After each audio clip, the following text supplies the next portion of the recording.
Selamat datang di YouTube channel Podcast Malam Kliwon. Sebelum mulai mendengarkan, silakan klik tombol subscribe dan nyalakan tombol notification. Jangan lupa untuk gunakan headset kalian dan selamat mendengarkan. Bang wos rahino, bang wos rahino, srengenge muncul sunar sumambura. Oke, kita lanjut ke cerita berikutnya. Ini dari DM. Halo Min, gue mau cerita pengalaman horor gue selama gue ngekos di Bandung. Bandung lagi ya. Bandung lagi nih. Jadi gue seorang barista di sebuah coffee shop yang lumayan besar lah di Jakarta. Dan gue saat itu lagi di outlet Bintaro. Loh? Coffee shop itu besar di Jakarta. Oke. Gue ditugasin untuk backup outlet gue yang di Bandung selama 2 bulan dengan fasilitas dikasih uang kosan dan uang jajan gitulah. Yeah. Nah gue berangkat ke Bandung itu bertiga sama 2 asisten manajer gue. Jadilah kita ngekos bertiga. Sampai Bandung gue belum dapet kamar kosannya dan alhasil gue nyari-nyari di sekitaran tempat gue kerja. Oh iya, gue Bandungnya di daerah Sukajadi, lebih tepatnya Mall PVJ. Oke, gue lanjut. Akhirnya gue dapet nih kosan yang ideal banget di belakang mall itu. Model kos gue itu kayak satu rumah dan tingkat 2 yang pakai tangga luar gitu. Dan gue dapet kamar kosan yang di lantai 2. Sedangkan di bawah udah diisi sama satu keluarga gitu. Gue gambarin gimana bentuk kosan gue ya. Jadi kosan gue ini agak gede. Ada 2 kamar dan 1 ruang tengah yang gede banget. Ada kamar mandi dalam. Nah di samping kamar mandi itu ada sedikit turun 2 anak tangga lah. Ada musola kecil gitu. Terus di sebelah kiri kamar mandi ada akses buat ngejemur pakaian lewat tangga juga. Kebayangkan lumayan gede kosan gue. Nah, gue bertiga sepakat buat tidur di ruang tengah itu. Sedangkan kamar 1 dipakai buat barang-barang kita bertiga. Dan kamar yang satu itu kosong. Awal masuk gue bersih-bersih dan gue mau sholat di musola itu. Sekalian yasinan. Tapi sumpah hawanya beda banget. Gak kayak ruangan lainnya. Hawanya dingin yang aneh gitu loh. Alhasil gue sholat di kamar yang kosong itu. Sebagai informasi, awalnya musola itu gelap karena gak ada lampu. Dan besoknya gue minta lampu sama bapak kosan dan kita bertiga sepakat gak boleh matiin lampu musola itu, mau siang ataupun malam. Berjalan 2 minggu di sana, kejadian ganjil baru kita rasain. Jadi sebutlah teman gue ini namanya G. Dia nonton YouTube sampai tengah malam. Dan gue berdua sama teman gue yang satu udah tidur. Di jam mau masuk subuh, dia denger di sebelah kuping kirinya tuh ada cewek yang nangis. Dan itu kenceng suaranya. Tapi dia agak kesel terus bilang, "Ah anjing." Nah pas gue baru bangun, dia langsung cerita dan berangkat kerja. Kita kan shift-shiftan ya, jadi gak bareng gitu jam kerjanya. Gue yang hari itu masuk jam 3 sore karena gue takut. Gue langsung mandi dan berangkat jam 12 siang. Berselang beberapa hari gue begadang nih sambil video call sama cewek gue. Karena gue sambil ngerokok, gue keluarlah di depan pintu dan gue tutup pintunya. Pintu kosan gue ini aneh karena biasanya kalau kita masuk rumah pintu kan didorong ya.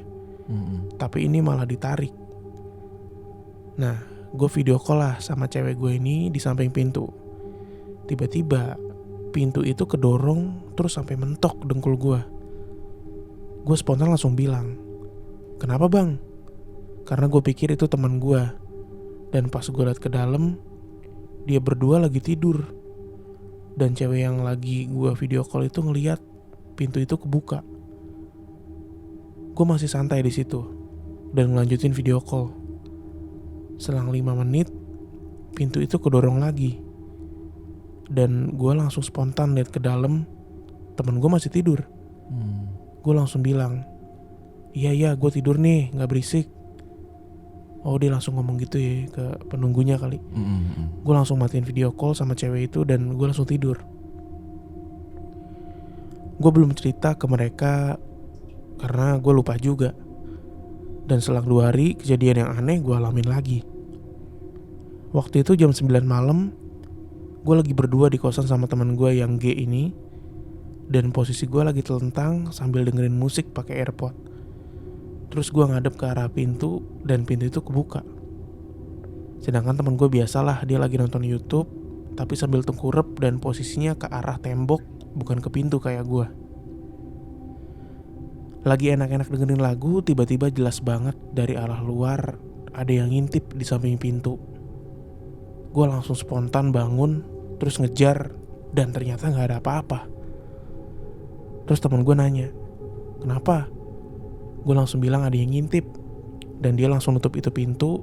Terus gue mau cerita ya kan, kejadian yang pintu didorong sendiri itu. Tapi dia gak mau, katanya jangan cerita di sini, nanti aja. Oke, akhirnya gue gak ceritain. Nah, minggu ketiga gue dapet cuti 3 hari. Akhirnya gue manfaatin buat pulang ke Jakarta. Dan gue bareng sama temen gue si G ini. Temen gue yang satu sebut aja D. Gue tinggal sendirian di kosan. Tapi sama sekali gak ceritain kejadian itu karena takut dia gak ngizinin gue ke Jakarta. Pulanglah gue ke Jakarta. Dan hari ketiga gue ketemu di stasiun Jurang Mangu sama teman gue ini. Oh iya, Bintaro tuh. Dan hal yang gak pernah gue duga-duga terjadi. Teman gue ini punya pacar orang Rusia. Dan dia punya kakak kembar yang udah meninggal waktu masih SMP kalau di kita mah.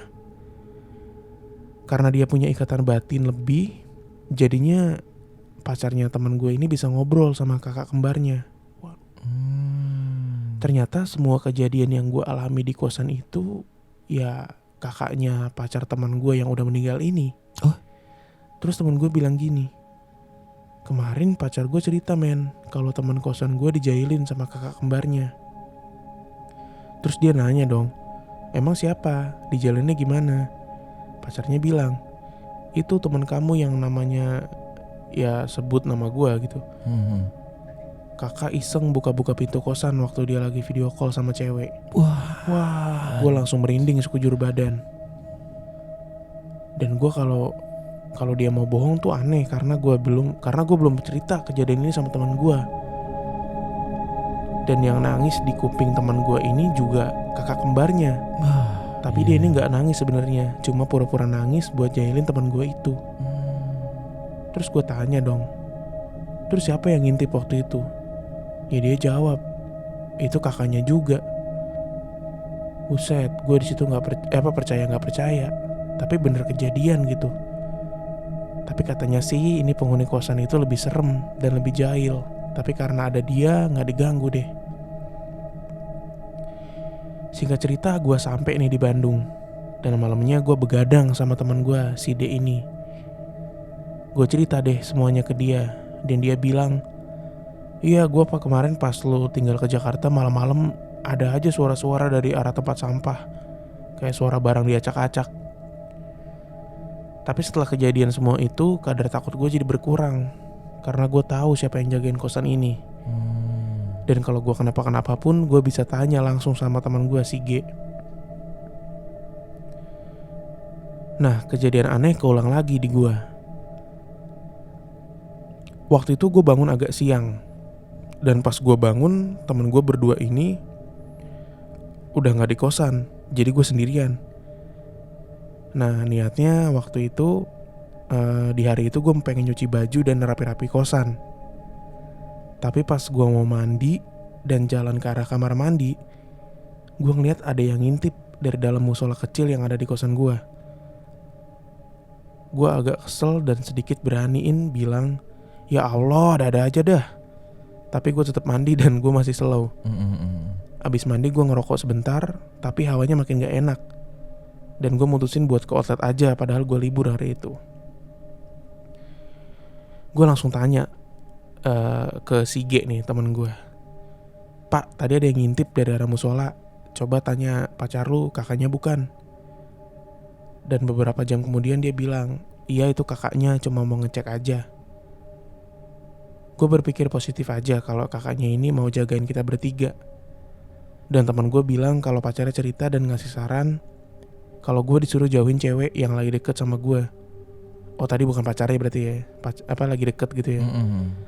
Karena dia sering jalan sama cowok lain. Bukan, jadi si pacarnya kakaknya ini nih, kamu saudara kembarnya ngasih tahu ke yang cerita. Iya. Kalau dia suruh jauhin ceweknya. Bener. Karena lagi deket sama cowok lain, sering jalan sama cowok lain. Gitu. Nah, tahu dari mana? Ya itu dari kakak kembarnya itu. Oke. Hebat banget sampai sedetail itu bisa tahu dan baiknya ya ngasih tahu ke gua. Oke, thank you, itu cerita gua. Maaf panjang banget. Semoga menghibur. Yeay. Gila. Gimana tuh ya? Ada ya setan. Gimana ya? Iya ya, gimana ya? Orang kaya nih, masnya nih yang cerita nih. Berarti kan si setan ini leh yang sering gangguin gitu ya. Itu kan kakak Arwahnya, kembarnya, pacarnya temennya kan. Rohnya gitu ya. Dan meninggal ketika masih remaja. Betul. Di sana gitu. Enggak tahu juga sih. Nggak ditulis ya. Nggak ditulis ya. Nggak ditulis ya. Kok ke Bandung gitu ya Le? Jagain kali ya. Mungkin gini, kalau dari yang gue lihat si arwah kakak kembarannya ini memonitor sifatnya. Iya benar. Monitor sebenarnya pengen monitor si G ini. Iya betul. Apa macem-macem gak nih? Cuman karena si selain G, hubungan sama adik gue gitu. Iya benar. Cuman si G dan si yang cerita ini kan sahabatan. Ya berarti kan sebenarnya sifatnya kayak penjaga ya. Iya jagain ya. Mungkin si pacarnya si G ini, mereka pacaran kan ya nggak tahu sih, cuman kan mungkin baik-baik aja. Batin ketemu batin, mau nggak mau kan nyamber juga tuh. Keras juga orang Rusia. Iya cuy. Wih, cakep kali ya. Iya goblok. Ya iya udah pasti bang. Setan Rusia Le. Setan Rusia mah keras. Setan sini didoain lihau. Setan Rusia Kagak. terus Nggak percaya juga, nggak tahu juga. setan Rusia ini Le, Kasih drink nenteng vodka. Waduh. Tapi ajaib loh ini. Maksudnya Ajaib. sebegitu care-nya loh. Iya, sebegitu pedulinya ya Le. Dan sebegitu isengnya tuh. Iya. Mas mandi nih ya. Mind blowing nih. Mind blowing sih sebenarnya. Ya gue satu sisi jadi yang cerita nih risih jadinya sih. Ya risih lah. Iyalah. Lo akhirnya jadi kayak diliatin mulu kan, gak nyaman. Betul. Mungkin niatnya baik sebenarnya, tapi kan ya tahu sendiri gimana. Balik lagi kalau gue mah, misalnya nih lo nih amit-amit ya, teman kakaknya pacarnya gitu ya, tanya nomor lah. Ya, minta nomor togel ya, lagi-lagi. Kalau enggak final Liga Champions kan. Iya, coba dulu dah. Bisa. Kakak kembar lu yang orang Rusia itu kan bisa nerawang. Iya. Coba ini Madrid Barca gimana? Terus kalau udah akrab nih sama arwah kakaknya, kalau tadi kan dia masih kesel tuh. Iya. Ya kan? Belum biasa. Biasa aja. Misalnya namanya siapa ya? Masya in the bear. Orang Rusia tuh. Ganggu lo, masa? Apa gimana gitu ya? Ajak minum sih gue mah. Tapi mantep ceritanya nih, mind blowing. Oke. Thank you Mas Barista. Yoi.